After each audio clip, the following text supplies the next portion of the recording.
if you grew up in the 2010s like I did, you probably played a fair bit of mobile games. Not the trash shit we have now, but the real good stuff. Fruit Ninja, Dragon Veil, Subway Surfers, My Singing Monsters, Jetpack Joyride, Temple Run, Pocket God, Cut the Rope, Angry Birds, all that stuff. And I could list so many of the popular ones, but people have already done that. I don't want to be another YouTuber listing off popular 2010s mobile games just because I used to play them. And yeah, I played games like Pocket God, Dragon Veil, Cut the Rope, Jetpack Joyride, My Singing Monsters. And I want to talk about the obscure shit. So, I'm going to do this from most well-known to most weird and obscure. Sort of like an iceberg chart, except it isn't. Maybe I'll edit it like that. I'm not gonna. But if you see me looking over or reaching down, or like just not looking at the camera, I have my script on the laptop in front of me, so I can't memorize for shit. Maybe that'll change, maybe it won't. But fuck, this is coming off so awkward, isn't it? This is my first face cam video. So, starting off with one that I mentioned in the popular games list, but I can't overlook it because of how much I love this game, is Pocket God. And Failboat actually played Pocket God, which I found out in my research for this video. And I still have to watch that video. I feel like I might have actually watched that video when I was a kid, which means that it might have actually been my first exposure to Failboat. And one of my favorite Animal Crossing YouTubers. I know he's not an Animal Crossing YouTuber, but I loved his Animal Crossing butt videos. But Pocket God was a game where you oversee these little islanders, and you could do weird and random things that were just very in line with 2010's humor. You could have a seagull shit on them. You could have them bounce coconuts off their head and get a combo move. You could play Doodle Jump in this game, which is another popular game that I forgot to mention that I played the shit out of. And a double rainbow is another thing. That video, I didn't know if it was a real, like, an actual video that they were referencing until, like, 4 or 5 years ago. There's also a character named Charlie, and upon looking this up for the video, out of sheer curiosity, it was a parody of Charlie Sheen. I don't know shit about that guy, so someone please enlighten me as to why this was a thing, because for those of you who don't know, the character in the game, Charlie, is an insane half-tiger guy. And I used to have to play with him off, because one, this guy always killing the other islanders was super annoying, and two, it used to freak me out as a little kid. And I was a scaredy cat of a kid, which, you know, I'm probably gonna make a video about that. Anyways, a lot to say about this game. So, I might actually make a full video on it.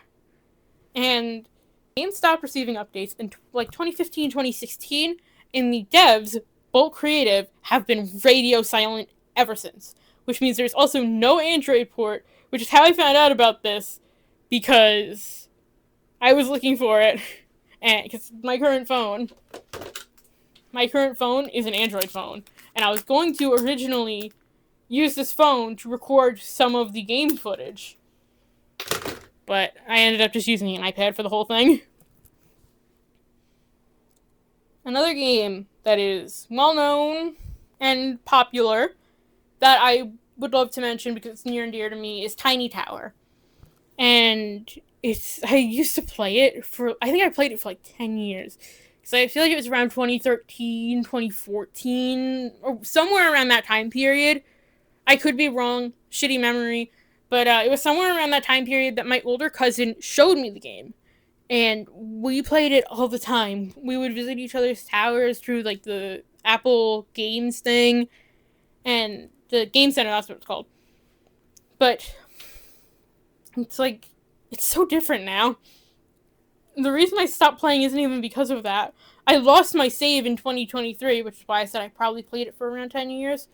But I lost the save I've had since my cousin showed me the game back in 2023 when I switched to Android. And for some reason, the save isn't even on other iOS devices of mine, like the phone I'm using to record this or the iPad that I have that I use to record the game footage. And it's so weird what happened here. So, upon looking for the game, I found that it is now called Tiny Tower Tap Idle Evolution.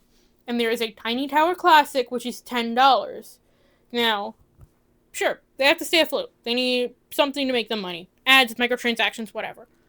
But Tiny Tower Classic is the fully original game, which means it has much less features, but also no ads.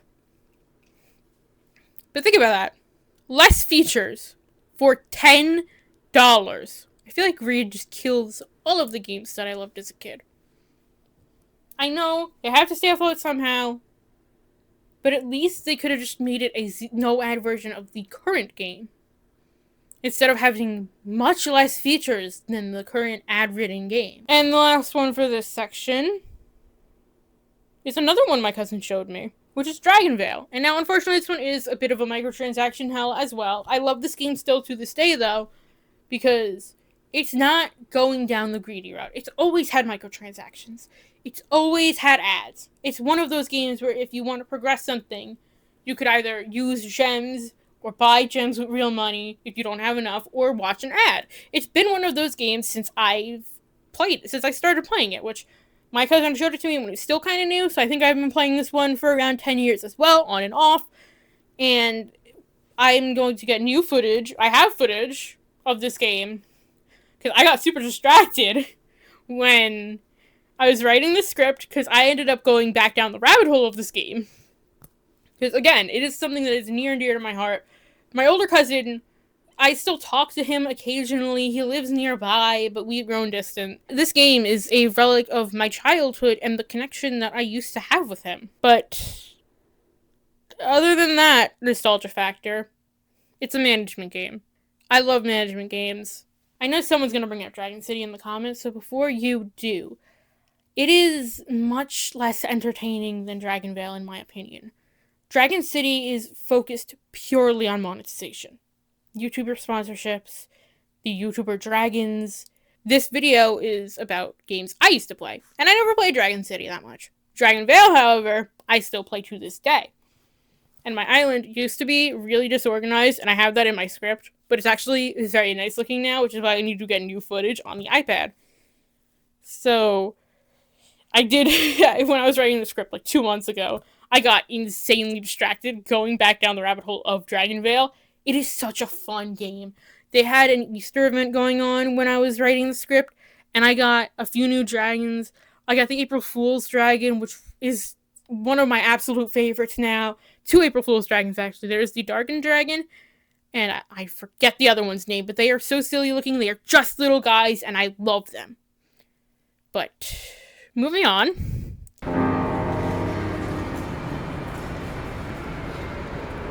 The next game that I'm going to be talking about, I feel like I've seen either Dance EDM or like Think Noodles, someone in that little circle, play, and it's Haunt the House.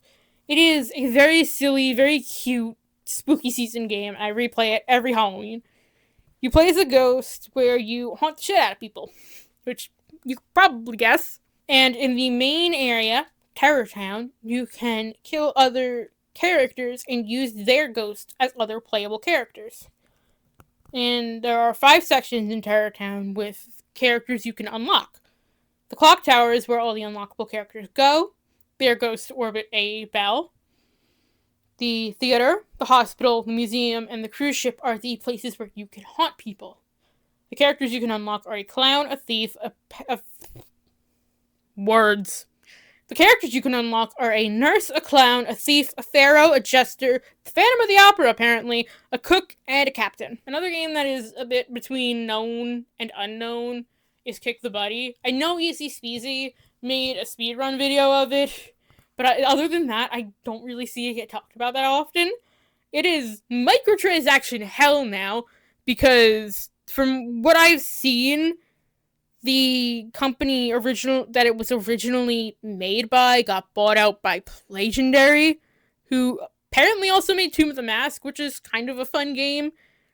But Legendary has also made some really ad-ridden microtransaction hell games. Like, I'm pretty sure they've made those, like, .io game ripoffs, like Hole.io and stuff. I remember playing Kick the Buddy a lot when hanging out with a friend of mine, and it's really sad the game fell from grace to me. But yeah, I am pretty sure his mom thought there was something wrong with both of us because of this. And I mean, she's not wrong. There's something wrong with me, at least. Anyways, next game is Disney related. And it's probably not super obscure, but it's not something I see talked about a lot. And it's Palace Pets. And it's in the ranks of one of my favorites from when I was a kid. I still have Palace Pets toys somewhere. I don't know where, but I have them. If I knew where they were, they would probably be on this backdrop because it's a bunch of nostalgic stuff to me as well as some more recent stuff. But it's just, it's gone. I mean, you can play it still. That's obviously how I got footage, but they don't do anything with it anymore. I would love to see more Palace Pet stuff. I would love to see, I know she's not a Disney princess, but I would love to see, like, a Mirabelle-based pet. Like, one of Antonio's, birds, or, I haven't watched the movie in so long. They had, like, a series on YouTube that's still up, I'm pretty sure. And the game itself was a pet salon type of game where you, like, just kind of dress up and, like, give baths and, like, clean up the pets. It's just one of those simple pet salon games. But it was so fun to me as a kid. And I had some of the toys, as I have mentioned. I vividly remember either having Beauty, who is Aurora's cat, or Treasure, who is Ariel's cat, or both. I might have had both. And as of 2017, when the game stopped receiving updates, which is a lot more recent than I thought, there were 32 pets. And a lot of them were pay to unlock, because this is Disney we're talking about, and they're greedy as fuck. But they had shorts on YouTube and Disney Junior, which I only remember watching those on YouTube, as I have mentioned. I only found out they were on Disney Junior through looking this stuff up for the video.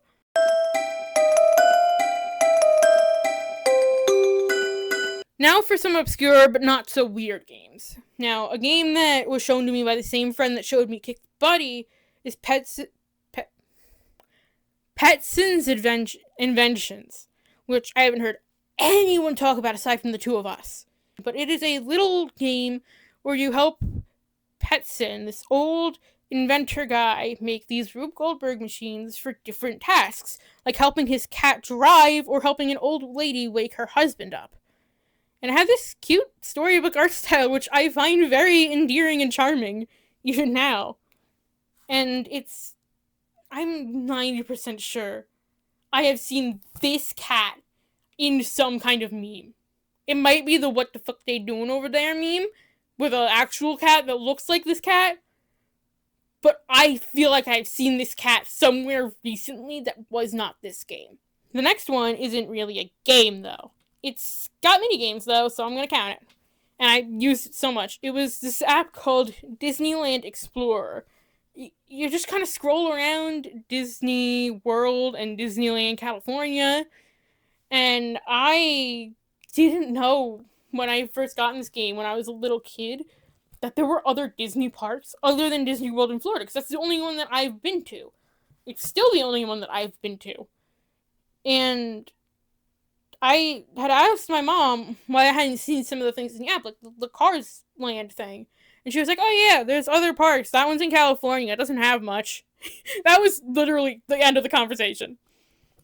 And I was very little when this happened, so I didn't really question anything. I want to go to the California Adventure Park now, because I just want to experience it. I know it's smaller than Disney World. I just want to go to experience it. But the game is kind of one of the last remnants of Splash Mountain, actually. It's like, other than word of mouth, This game is the last remnant of Splash Mountain because it had a mini game for Splash Mountain. And because the game stopped receiving updates a long time ago, they never changed it to whatever it is now. I think it's in Florida. I think it's Tiana's Bio Adventure. I don't know what it is in California. But it's so weird that it's the only remnant of that ride being what it used to be, because Disney wants to wipe Song of the South clean from the face of the planet, which, yeah, I get it. It was a very racist movie, but they should acknowledge their mistakes instead of wiping them clean off of the internet. Moving on. Another one that's not really a game is the K-pop app. And trying to get footage for this game, ads everywhere. Every time I wanted to do something, there was a fucking ad. So annoying. And it happened twice in the middle of recording. And I don't remember the game having microtransactions, but it does. I probably did to begin with. I just have a shitty memory. And holy shit. Half of the first recording of this game, ads. The ads are longer than the gameplay itself. It's so wild. And before I go about a capitalism and mobile gaming rant, which is a video for another time, I'm gonna move on. So now for the actually weird ones.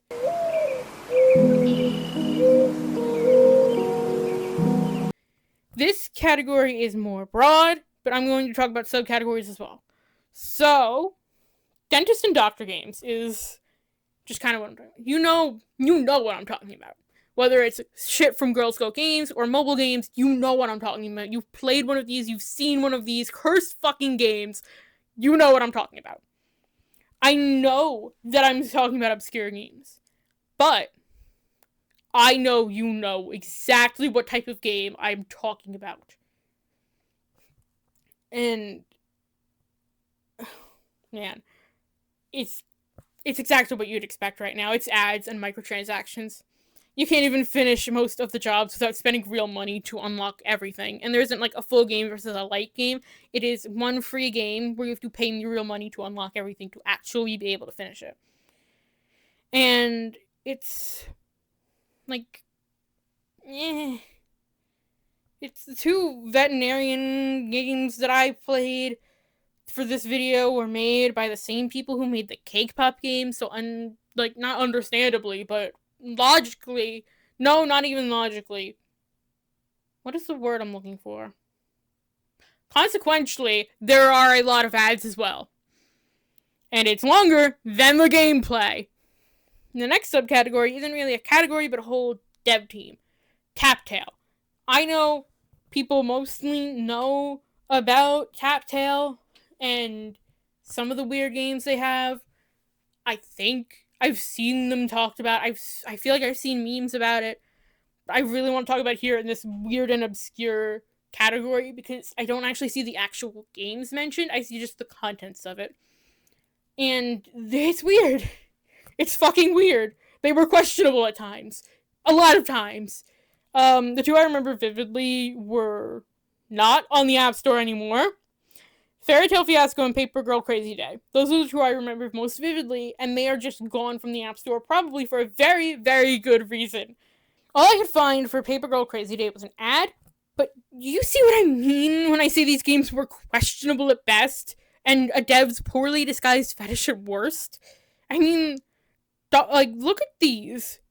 These are very, these have an Elsa Gate style, if you know what I'm talking about. You absolutely know what I'm talking about. You see the style of this game and how weird, not even just the art style, but the contents of the game itself. This is very questionable. I don't understand how I was allowed to play these as a kid, but I also had unrestricted internet access, which is probably why I am the way I am now. And I also have some honorable mentions. Aren't really obscure, aren't weird, aren't well known, but I wanted to point them out.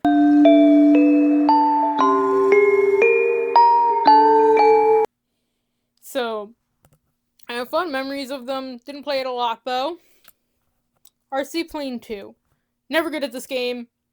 I'm still not good at this game. The only footage I got was the only time that I got some kind of progress in this game. Not like progress, but I did well. And wow. I have never been able to do that since. But this was actually another game that was shown to me by the cousin that showed me Tiny Tower and Dragon Vale. So it's close. I'm terrible at the game, but it's near and dear to my heart. And there's kind of a series of games that I want to touch on that's popular because DanCDM played it, Easy Speezy speedran it, I think, recently.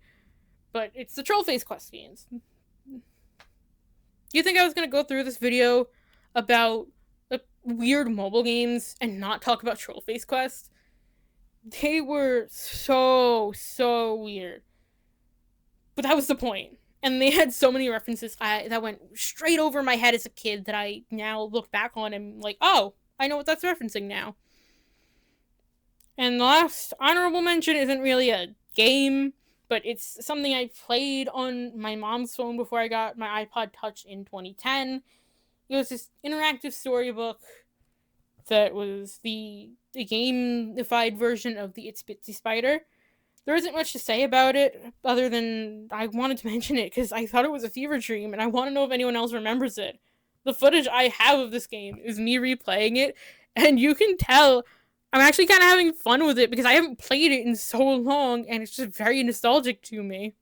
And it's the only thing with a spider that I really liked as a kid other than why am I blanking on the name? Miss Spider Sunny Patch Kids Friends.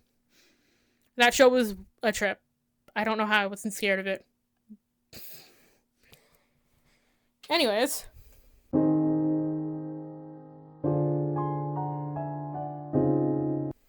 I hope you enjoyed this look back at some of the mobile games that I enjoyed as a kid. Very awkward video, I know. First video, just please, if there's anything I can improve on, tell me in the comments. Just be polite and constructive and don't be an asshole. And just, like, don't just say, like, oh, your video sucks, or, oh, you sound like a really shitty nerd. Please, like, give me constructive criticism and not just criticism. Be polite about it. Because if you're just like, oh, your video sucks, or like, oh, you sound like a nerd, and you don't really elaborate on what I could do better, I'm just hiding your comment. So please, just be polite about it and give me constructive criticism. I know there's things I can improve. This is my first face cam video, my first long form video other than the Cool School Computer Games video, which was more so gameplay and chatting about my childhood than a sort of list off video long form thing like this. So yeah, it's my first time doing something like this. Please be polite, constructive, tell me what I can do better. My point is, don't be an asshole.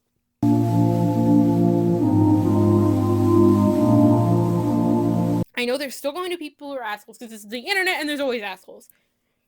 I'm not gonna let that discourage me. I just realized I've been wearing my headphones this whole time. Fuck, I have to re-record the whole video!